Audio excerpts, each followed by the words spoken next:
আজকে আমরা নবোদয় এক্সামের বাংলা বিষয় সম্পর্কে আজকে জানবো।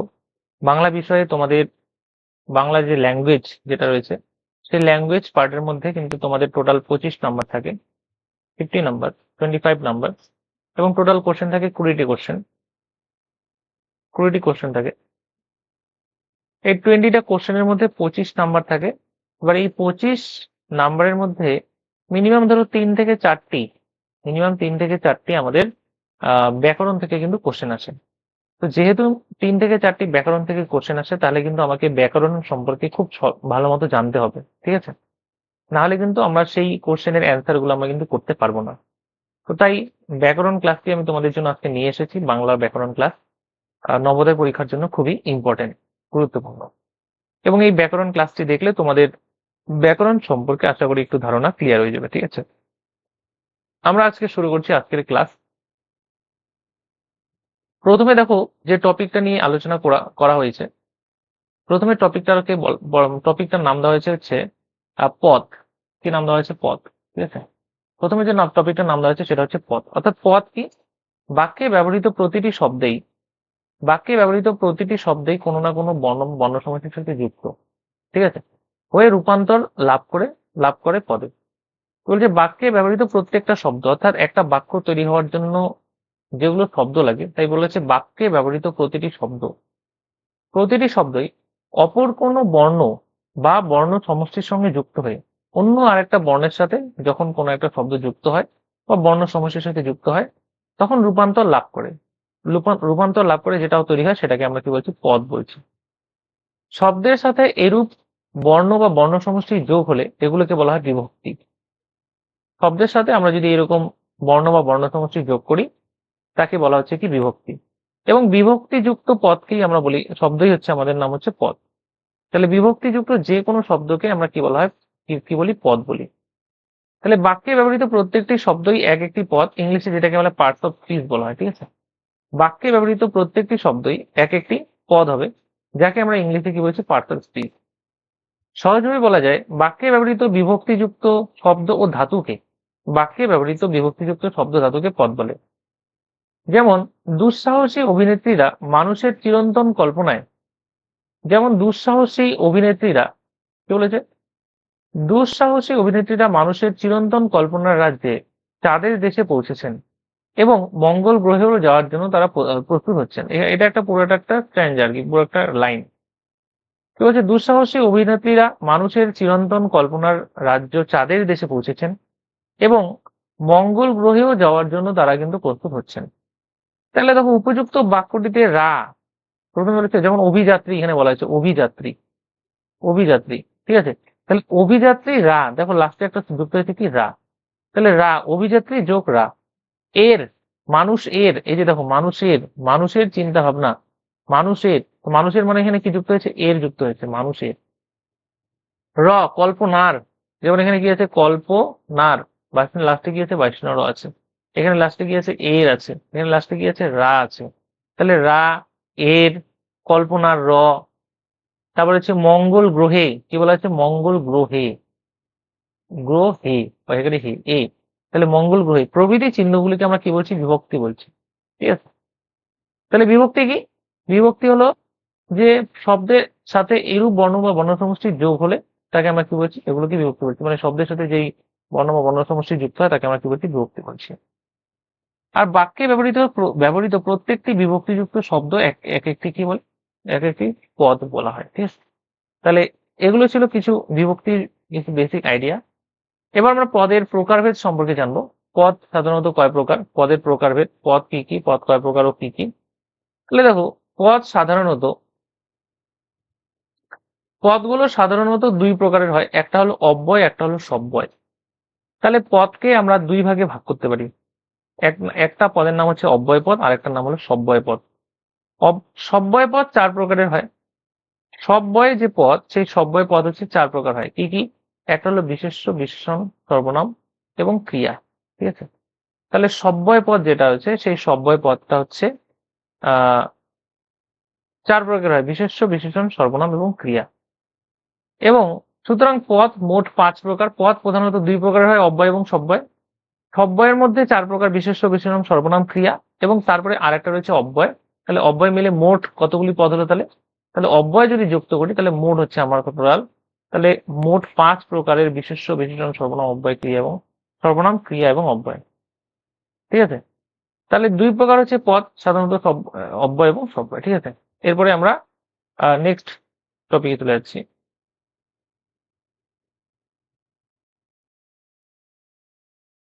দেখো, পদকে তাহলে সাধারণত আমরা কয় ভাগে ভাগ করলাম? একটা হলো সব্যয়, একটা হলো সব্যয়, আর একটা হলো কি? একটা হলো সব্যয় আর একটা হলো অব্যয়, একটা হলো অব্যয়। তাহলে সব্যয়কে আমরা 4 ভাগে ভাগ করছি: বিশেষ্য, বিশেষণ, সর্বনাম এবং ক্রিয়া। বিশেষ্য, বিশেষণ, সর্বনাম এবং ক্রিয়া, এটা হচ্ছে সব্যয়ের পার্ট, এবং আরেকটা হলো অব্যয়। তাহলে টোটাল মিলে তাহলে পদ কত প্রকার? 5 প্রকার: বিশেষ্য, বিশেষণ, সর্বনাম, ক্রিয়া এবং লাস্টে কি? অব্যয়। আবার পদকে তাহলে 2 ভাগে ভাগ করা যায়: সব্যয়, অব্যয়। আবার কখনো কখনো কোনো বইয়ে পদকে কিন্তু 5 ভাগেও দেওয়া আছে ডাইরেক্ট, এই সব্যয়টা আর কি নেই। উপযুক্ত আলোচ্য বাক্যটি বিশ্লেষণ করলে 5 ধরনের বাক্য এবং তার সঙ্গে ব্যবহৃত বিভক্তিগুলো সম্পর্কে ধারণা পাওয়া যায়। তাহলে দেখো, উপরে উপরে উপরে যে আমরা লাইনটা বললাম যে মানুষ চাঁদে চাঁদে যাচ্ছে আর কি, তো সেই লাইনের মধ্যে দেখো কি রয়েছে? অভিযাত্রী, মানুষ, কল্পনা, রাজ্য, দেশ, মঙ্গল গ্রহ। অভিযাত্রী মানে যারা যাচ্ছে, মানুষ, মানুষের কথা, কল্পনা, রাজ্য, দেশ, মঙ্গল গ্রহ, এগুলো সবগুলো কি? বিশেষ্য পদ। পদ ও বিভক্তিযুক্ত বিশ্লেষণ: অভিযাত্রীরা, মানুষ এর, কল্পনার, মঙ্গল গ্রহে, এগুলো হচ্ছে কি? পদ বিভক্তি। এবং বিভক্তি এখানে কি কি? তাহলে এখানে বিভক্তি রয়েছে কি কি রয়েছে? বিভক্তি বিভক্তি রয়েছে, দেখো, রা বিভক্তি রয়েছে, এর বিভক্তি রয়েছে, র বিভক্তি রয়েছে, এ বিভক্তি রয়েছে। ঠিক আছে? তবে দেখো, বিশেষণ পদ, বিশেষণ পদ কি কি রয়েছে?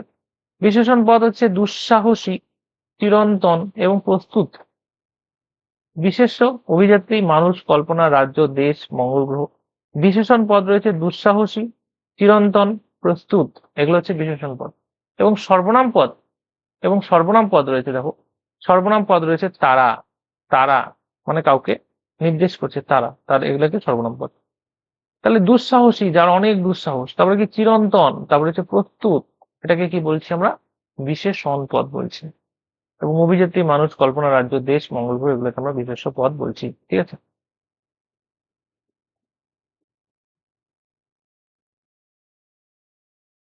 এবার এবারে এখানে কিছু ক্রিয়াপদের কথা বলা হচ্ছে, সমাপিকা ক্রিয়া। দেখো, ক্রিয়াপদের মধ্যে কি রয়েছে? যেমন বলেছে পৌঁছেছেন, হচ্ছেন, যাওয়া।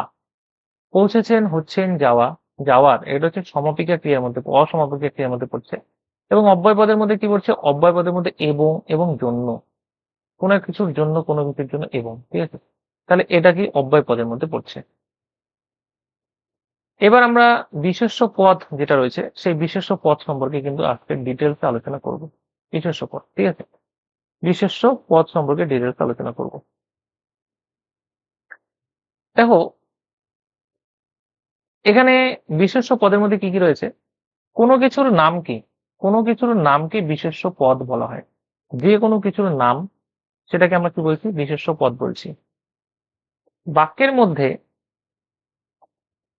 বাক্যের মধ্যে ব্যবহৃত যে সমস্ত পদ দ্বারা কোনো ব্যক্তি, জাতি, সমষ্টি, বস্তু, স্থান, কাল, ভাব, কর্ম, গুণের নাম বোঝানো হয় তাকেই আমরা বিশেষ্য পদ বলছি। তাহলে বিশেষ্য পদ কাকে বলে? বাক্যের মধ্যে ব্যবহৃত যে সমস্ত পদ দ্বারা কোনো ব্যক্তির নাম, জাতির নাম, সমষ্টির নাম, বস্তুর নাম, স্থানের নাম, কালের নাম, ভাবের নাম, কর্ম বা গুণের নাম বোঝানো হয় তাকে আমরা কি বলছি? বিশেষ্য পদ বলছি।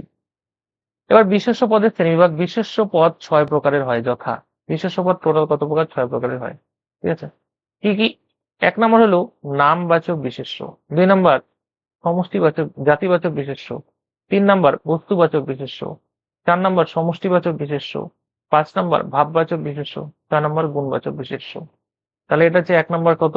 নামবাচক বিশেষ্য, 2 নম্বর হলো জাতিবাচক বিশেষ্য, 3 নম্বর হলো বস্তুবাচক বিশেষ্য, 4 নম্বর সমষ্টিবাচক, 5 নম্বর ভাববাচক, 6 নম্বর হচ্ছে গুণবাচক বিশেষ্য।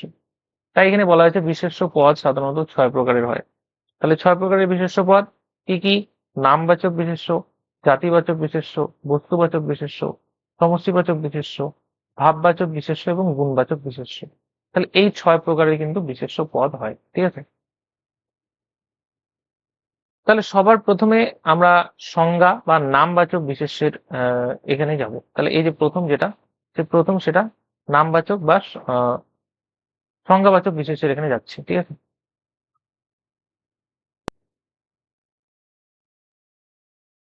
নামবাচক বা সংজ্ঞাবাচক বিশেষ ক্ষেত্রে যাচ্ছে।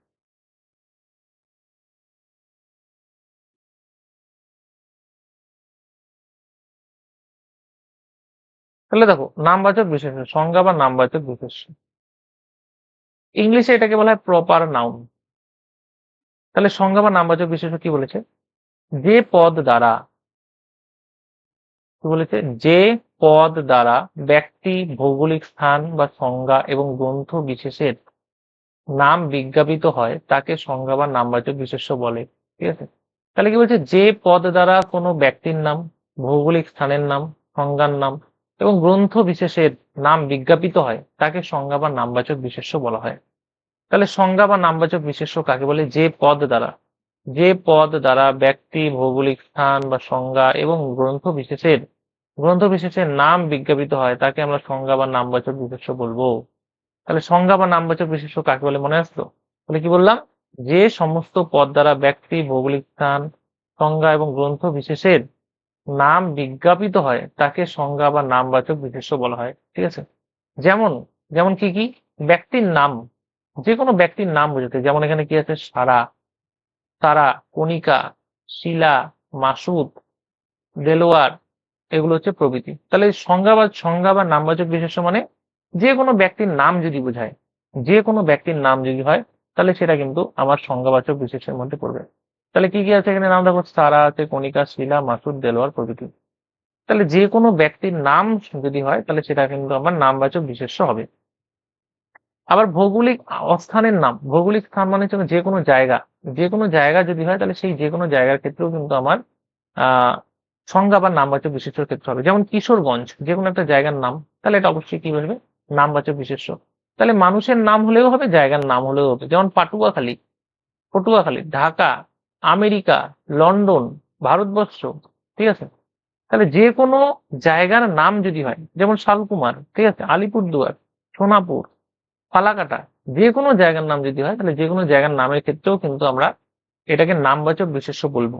তাহলে যে কোনো ভৌগোলিক অবস্থানের নাম, যে কোনো ভৌগোলিক অবস্থান যদি হয় তাহলে সেটাকে আমরা কি বলবো? নামবাচক বিশেষ্য বলবো। এটা কিন্তু তোমরা মনে রাখবে, ঠিক আছে। এবার দেখো ভৌগোলিক সংজ্ঞা, যেমন নদী, পর্বত, সমুদ্র ইত্যাদি। যদি এরকম থাকে যে নদীর নাম, পর্বতের নাম, সমুদ্রের নাম, তাহলেও কিন্তু সেটা কিন্তু নামবাচক বিশেষ্যের মধ্যেই পড়বে। যেমন কি আছে? করতোয়া, ক বৈষ্ণব র, ত ত, করতোয়া, এটা একটা নদীর নাম। মেঘনা, হিমালয় পর্বত, আরব সাগর, এগুলো নামের ক্ষেত্রেও কিন্তু আমরা কি ভৌগোলিক যেসব অবস্থান, অর্থাৎ ভূগোলের যেসব জিনিস, নদী, পর্বত, পাহাড়, যদি এরকম নামগুলো থাকে তাহলে সেটাও কিন্তু নামবাচক বিশেষের মধ্যে এসে পড়বে। তাহলে করতোয়া, মেঘনা, হিমালয়, আরব সাগর প্রভৃতি, ঠিক আছে। তাহলে এগুলো কিন্তু আমার ভৌগোলিক সংজ্ঞার মধ্যে নামবাচক বিশেষের মধ্যে কিন্তু এসে পড়বে বা প্রপার নাউন এসে পড়বে, ঠিক আছে।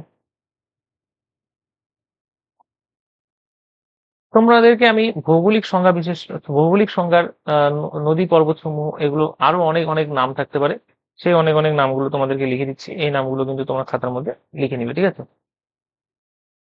যেমন আমি যদি নদীর মধ্যে তোমাদের বলি, যেমন এখানে নদী আছে, তাহলে নদীর মধ্যে দেখো, নদীর মধ্যে কিন্তু এগুলো হবে। এগুলো কিন্তু আমার কি তাহলে ভৌগোলিক অবস্থান অর্থাৎ নামবাচক বিশেষ্য। যেমন সবার প্রথমে আমরা বলতে পারি গঙ্গা, গঙ্গা এটাও কিন্তু নদীর নাম, এটা কিন্তু তাহলে নামবাচক বিশেষের মধ্যে হবে। আমি যদি বলি ব্রহ্মপুত্র, ব্রহ্মপুত্র, এটাও কিন্তু আমার নামবাচক বিশেষের মধ্যে পড়বে। যমুনা, এটাও আমার নামবাচক বিশেষের মধ্যে পড়বে, ঠিক আছে। গোদাবরী, এটাও আমার নামবাচক বিশেষের মধ্যে পড়বে, গোদাবরী। তারপরে এগুলো কিন্তু তোমরা সব খাতায় লিখে নিবে, হ্যাঁ। কৃষ্ণা, কৃষ্ণা নদী, এটাও আমার নামবাচক বিশেষের মধ্যে পড়বে। তারপরে আমি বলতে পারি কাবেরী, কাবেরী নদী, এটাও আমার নামবাচক বিশেষের মধ্যে পড়বে। আমি তারপরে বলতে পারি নর্মদা, এটাও নামবাচক বিশেষের মধ্যে পড়বে। তারপরে বলতে পারি তাপ্তি, নর্মদা, তাপ্তি, মহানদী বলতে পারি। তারপরে আমি বলতে পারি সিন্ধু নদী। তাহলে এগুলো কিন্তু সবগুলো কি নামবাচক বিশেষের মধ্যে পড়বে। তাহলে তোমরা কিন্তু এগুলো সবগুলো ভিডিওটা পজ করে লিখে নিবে, ঠিক আছে। এবার নদীর পরে আমি এটা মুছে দিচ্ছি, নদীর পরে আমি চলে যাচ্ছি হলো পর্বতে, ঠিক আছে। পর্বত কি কি রয়েছে? পর্বতের যেসব নাম রয়েছে সেটাও কিন্তু আমার নামবাচক বিশেষের মধ্যেই পড়বে। তাহলে পর্বতের মধ্যে দেখো কি কি আছে। পর্বতের মধ্যে আমি বলতে পারি, ধরে নাও হিমালয়া। হিমালয়া, ঠিক আছে। মাউন্ট এভারেস্ট নাম শুনেছো তোমরা? মাউন্ট এভারেস্ট, এটা একটা পর্বতের নাম। Himalaya, Mount Everest. K2, এটাও একটা পর্বতের নাম। K2 বা গডউইন অস্টিন বলা এটাকে। কাঞ্চনজঙ্ঘা, সবাই দেখেছো যে দার্জিলিং এ কাঞ্চনজঙ্ঘার ভিউ দেখতে যায়। কাঞ্চনজঙ্ঘা, এটাও কিন্তু আমাদের আহ কাঞ্চনজঙ্ঘা, এটাও কিন্তু আমাদের কি নামবাচক বিশেষণের মধ্যে পড়বে। আবার আমি বলতে পারি বিন্ধ্য পর্বত, বিন্ধ্য। সাতপুরা, বিন্ধ্য, সাতপুরা, এগুলো সবগুলো কিন্তু নামবাচক বিশেষণের মধ্যেই পড়ছে, ঠিক আছে। আবার বলতে পারি আন্দিজ, আন্দিজ। তারপর বলতে পারি রকি, আন্দিজ, রকি, এগুলো সবগুলো কিন্তু আমাদের নামবাচক বিশেষ্য। আল্পস বলতে পারি, আল্পস, আন্দিজ, রকি, আল্পস।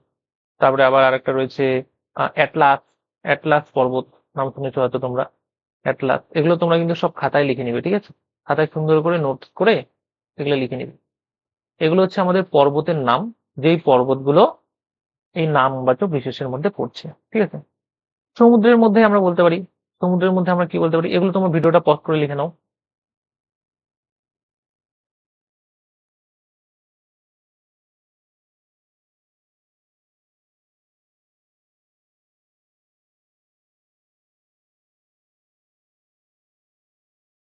ঠিক আছে।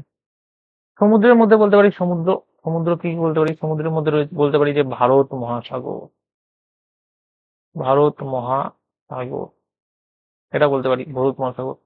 বঙ্গোপসাগর নাম শুনেছো হয়তো তোমরা, বঙ্গোপসাগর, এগুলো কিন্তু সব নামবাচক বিশেষের মধ্যে পড়বে। আরব সাগর নাম শুনেছো হয়তো, তাই কিনা, আরব সাগর। তারপর শুনেছো প্রশান্ত মহাসাগর, প্রশান্ত মহাসাগর, ঠিক আছে। তারপর আরেকটা নাম শুনেছো আটলান্টিক মহাসাগর, আটলান্টিক মহাসাগর, আটলান্টিক মহাসাগর। এগুলো সবগুলো কিন্তু তাহলে কি আসতেছে, এগুলো কিন্তু সবগুলো হচ্ছে তোমার নামবাচক বিশেষের মধ্যে কিন্তু পড়ছে। আটলান্টিক মহাসাগর, প্রশান্ত মহাসাগর, আরব সাগর, বঙ্গোপসাগর, ভারত মহাসাগর, এগুলো সব কিন্তু খাতায় নোট করে নিবে, ঠিক আছে। এগুলো গেল কিছু আমাদের সমুদ্রের নাম। তাহলে এগুলো সবগুলো কিন্তু তাহলে কি কি আসলো, নামবাচক বিশেষের মধ্যে পড়লো, ঠিক আছে। তারপরে দেখো এখানে কি কি রয়েছে, নেক্সট টপিকটা বলছে যে গ্রন্থের নাম, যেমন কি কি গ্রন্থের নাম, কৃষ্ণ কুমারী, অগ্নিবীণা, গীতাঞ্জলি, পথের দাবি, সঞ্চিতা, সঞ্চয়িতা, বিশ্বনবী, এগুলো সবগুলো কিন্তু কি গ্রন্থের নাম। তাহলে গ্রন্থের নামও যদি হয়, তাহলে যে কোনো গ্রন্থের নাম, ভৌগোলিক অবস্থান, নদী, পর্বত, পাহাড়, সমুদ্র, যে কোনো জায়গার নাম, যে কোনো ব্যক্তির নাম, যে কোনো মানুষের নাম যদি হয়, তাহলে সেটা নামবাচক বিশেষের মধ্যে পড়বে। তাহলে বিশেষ্য সাধারণত কয় প্রকার বললাম, 6 প্রকার। নামবাচক, জাতিবাচক, বস্তুবাচক, সমষ্টিবাচক, ভাববাচক, গুণবাচক। এবার এই 6 প্রকার বিশেষের মধ্যে নামবাচক বিশেষের মধ্যে গ্রন্থের নাম দেখো কৃষ্ণা কুমারী, তারপর কৃষ্ণ কুমারী, অগ্নিবীণা, গীতাঞ্জলি, পথের দাবি, সঞ্চিতা, সঞ্চয়িতা, বিশ্ব নবী, এগুলো সবগুলো কিন্তু কি গ্রন্থের নামের মধ্যে পড়ছে। এছাড়াও আমি তোমাদের এইদিকে আরো কয়েকটি গ্রন্থের নাম লিখে দিচ্ছি, এগুলো তোমরা খাতার মধ্যে কিন্তু নোটস করবে, ঠিক আছে। আরো অনেক গ্রন্থ রয়েছে যদিও, তাহলে সেই গ্রন্থের সবগুলো নাম তোমরা, গ্রন্থগুলোর নাম তো পরিচিত থাকো, নাহলে বুঝতেই পারো না যে কোনটা যে গ্রন্থ না কোনটা কি, তারপরে বুঝতে পারো না। এই জন্য তোমাদের গ্রন্থের নামগুলো আমি কয়েকটা এদিকে লিখে দিচ্ছি, ঠিক আছে। যেমন আমি 1 নম্বর দিয়ে বলতে পারি হলো পথের পাঁচালী, পথের পাঁচালী,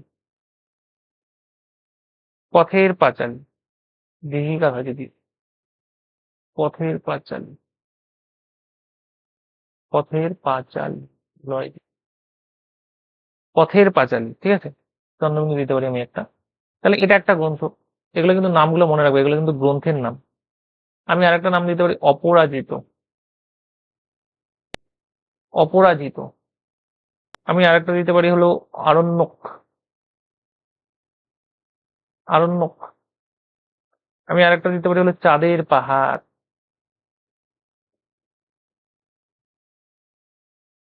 চাঁদের পাহাড়। আনন্দ মঠ, বঙ্কিমচন্দ্রের আনন্দ মঠ, সবাই জানো, আনন্দ মঠ, ঠিক আছে। এগুলো কিন্তু সব খাতার মধ্যে লিখে নিবে, ঠিক আছে। দেবী চৌধুরানী, এটা তো নামই বুঝে যাচ্ছে যে নামও হবে, এবার গ্রন্থের নামও হবে। দেবী চৌধুরানী, দেবী চৌধুরানী। 7 নম্বর হলো গীতাঞ্জলি, গীতাঞ্জলি, গীতাঞ্জলি। দেবদাস বলা যায়, দেবদাস। 9 নম্বর বলা যায় চোখের বালি, চোখের বালি। আমার সব থেকে প্রিয় এটা একটা গ্রন্থের মধ্যে একটা চোখের বালি, ঠিক আছে? তোমরা পড়ো ভবিষ্যতে যখন বড় হবা।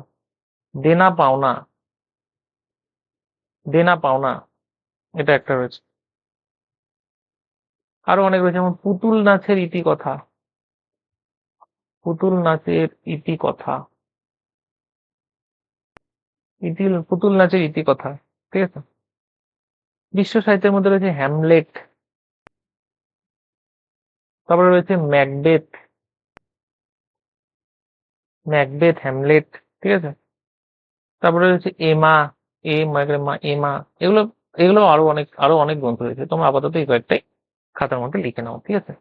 তাহলে এটা গেল গ্রন্থের নাম বিষয়ক আমাদের সংজ্ঞা বা নামবাচক বিশেষের মধ্যে একটি, ঠিক আছে?